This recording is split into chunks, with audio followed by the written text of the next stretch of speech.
Welcome back to Off-Grid Roots, where we explore old-world skills, useful plants, simple living, and the forgotten knowledge that helped families become more self-reliant. Today we are stepping into the garden, not just to grow food, but to grow a collection of traditional herbs that have been valued for generations. This is not about replacing doctors, prescriptions, or professional medical care. It is about learning the history of useful plants, understanding how they were traditionally used, and building a garden that gives you more than just something beautiful to look at. From calming teas and fragrant flowers to hardy backyard plants that have been part of folk traditions for centuries, these are herbs worth knowing. Let's begin with 13 traditional plants that can turn an ordinary garden into a living herbal pantry. First on the list is calendula, one of the easiest and most beautiful herbs to grow. Often called pot marigold, calendula is known for its bright golden and orange flowers. But do not confuse it with the common ornamental marigolds you often see in flower beds. Calendula is a different plant, traditionally valued in herb gardens for its petals, fragrance, and simple usefulness. Calendula grows quickly from seed and loves a sunny location with well-drained soil. Once established, it can bloom for months, especially when you keep picking the flowers. Traditionally, the petals were dried and infused into oils, added to herbal salves, or stirred into soups, teas, and salads for color. Its golden flowers were also used as a natural food coloring long before modern packaged ingredients existed. The best time to harvest calendula is when the flower is fully open and dry. Pick it in the late morning after the dew has disappeared, then dry the petals in a shaded, airy place. Think of calendula as a garden workhorse. It attracts pollinators, brightens your garden, and gives you a simple ingredient for homemade herbal preparations.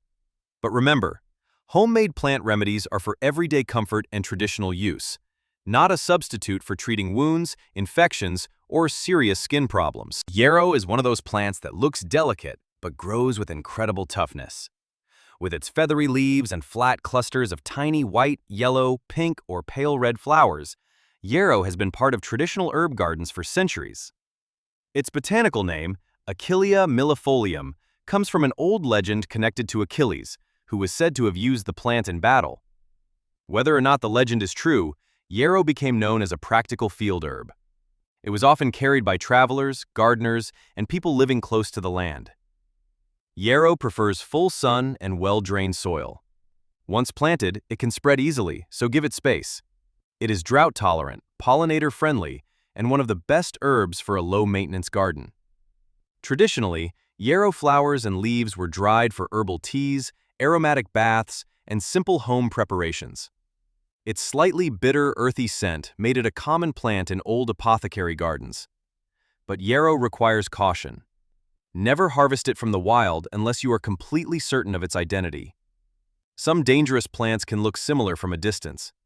If you grow it yourself, identification becomes much easier. Harvest the flower tops when they are fully open, dry them in bunches, and store them in a dark glass jar away from heat and moisture. Yarrow is less about quick results and more about rebuilding old skills, knowing the plants growing right outside your door. Echinacea is one of the most recognizable herbal flowers in the world.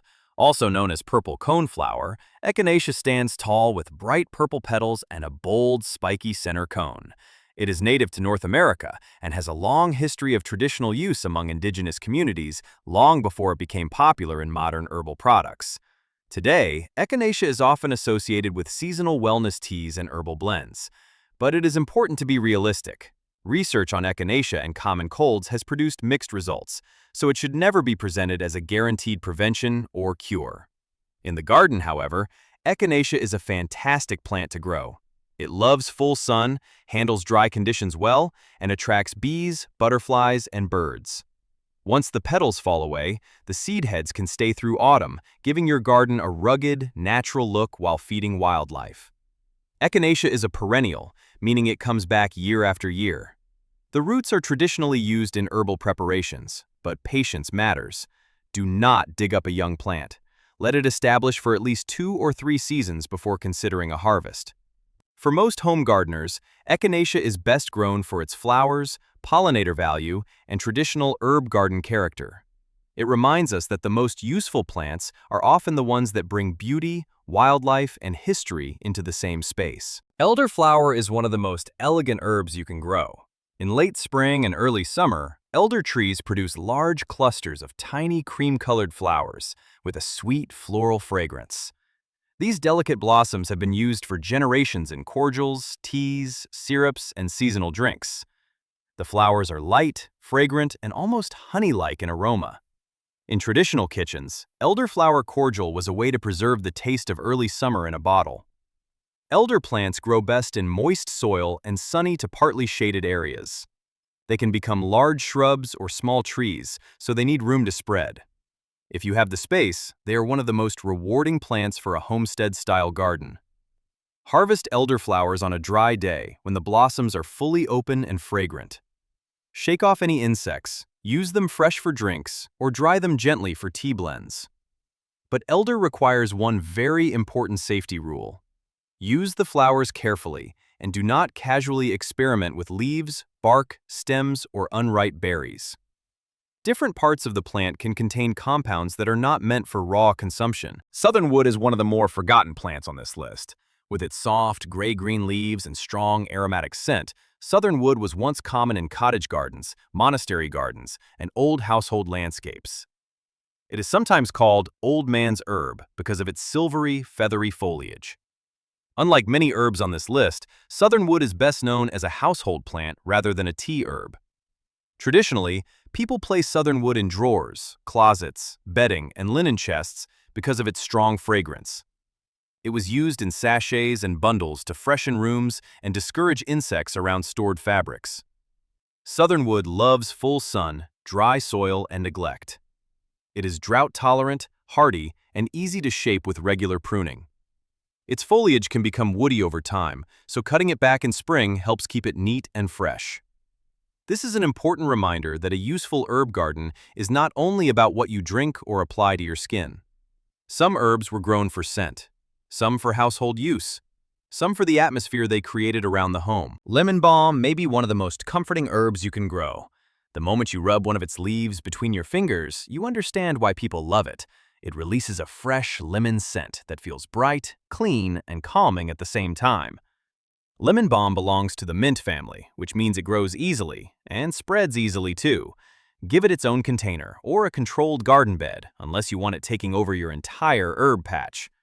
For generations, lemon balm has been used in herbal teas, summer drinks, honey infusions, and evening routines. Its gentle lemon flavor makes it one of the easiest herbs for beginners because it does not taste overly bitter or medicinal. The best time to harvest lemon balm is before it flowers, when the leaves hold the strongest fragrance. Pick the tender leaves in the morning, dry them in a cool, shaded spot, or use them fresh in tea. A handful of fresh lemon balm leaves in warm water makes a simple, caffeine-free drink that feels perfect after a long day. But do not think of lemon balm as a treatment for anxiety, insomnia, or medical conditions. Think of it as a calming ritual, a plant that encourages you to slow down, make tea, and step away from the noise. Lavender. Now imagine a plant that doesn't just look beautiful, but actually helps you relax. Lavender is widely known for its calming properties. Its gentle fragrance has been used for centuries to reduce stress, anxiety, and improve sleep quality. In today's fast-paced world, where stress has become a daily part of life, having something natural that helps you unwind is incredibly valuable. Placing lavender in your room, especially near your bed, can create a soothing environment. It helps your mind slow down, your body relax, and your sleep become deeper and more peaceful. But lavender isn't just about relaxation. It also adds a soft, elegant beauty to your space. And caring for it is simple. It loves sunlight and a little attention. This is more than just a plant. It's a natural stress relief system, right inside your home. Plantain is one of the most overlooked useful plants in the world. And no, this is not the banana-like fruit. This is plantago, the low-growing plant that often appears in lawns, paths, gardens, and compacted soil. Plantain has broad leaves with strong, visible veins running from the base to the tip. It also produces thin flower spikes that rise above the leaves. Once you learn to identify it, you may start seeing it everywhere. For generations, plantain leaves were used in folk traditions as simple outdoor poultices and skin preparations. Young leaves were also added to salads, soups, and cooked greens. But there is a modern rule worth following. Never pick plantain from roadsides, sprayed lawns, contaminated soil, or areas where pets frequently pass. And do not use wild leaves on deep cuts, infected skin, or serious injuries. The best way to use plantain is to grow it yourself in a clean garden space. It tolerates poor soil, handles foot traffic, and requires almost no care once established. Young leaves are softer and better for culinary use. Older leaves become tougher, but can still be dried for traditional herbal preparations. Feverfew looks cheerful, but it has a serious old-world history. With its small, daisy-like flowers and strong, bitter-smelling leaves, feverfew has been grown in traditional herb gardens for centuries. Its name comes from its historical use in folk remedies, especially around fevers and headaches. Today, feverfew is often discussed in relation to migraine support. But this is where careful language matters. Feverfew is not a guaranteed treatment, and anyone dealing with frequent, severe, new, or worsening headaches should speak with a healthcare professional. In the garden, feverfew is easy to grow. It likes sun to partial shade, average soil, and regular watering while it becomes established.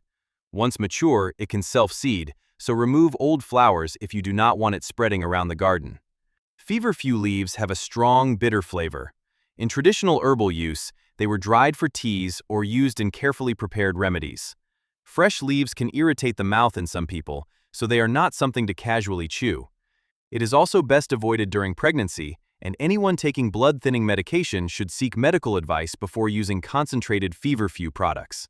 Still, as a garden plant, feverfew is worth growing for its history, pretty flowers, and place in old herbal traditions. Mullein is one of the most dramatic plants in a traditional herb garden.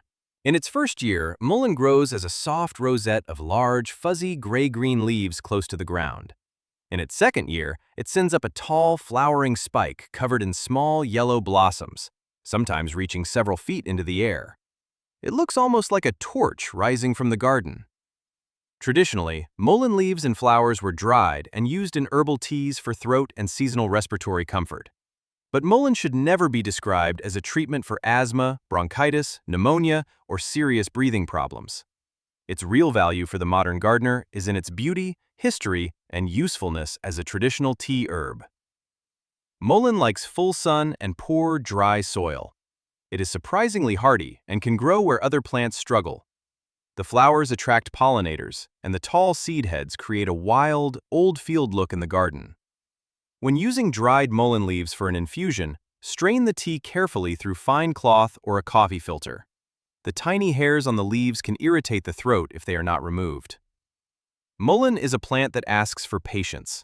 It takes time to grow, but when it finally sends up that tall, golden flower spike, it becomes one of the most memorable plants in the garden.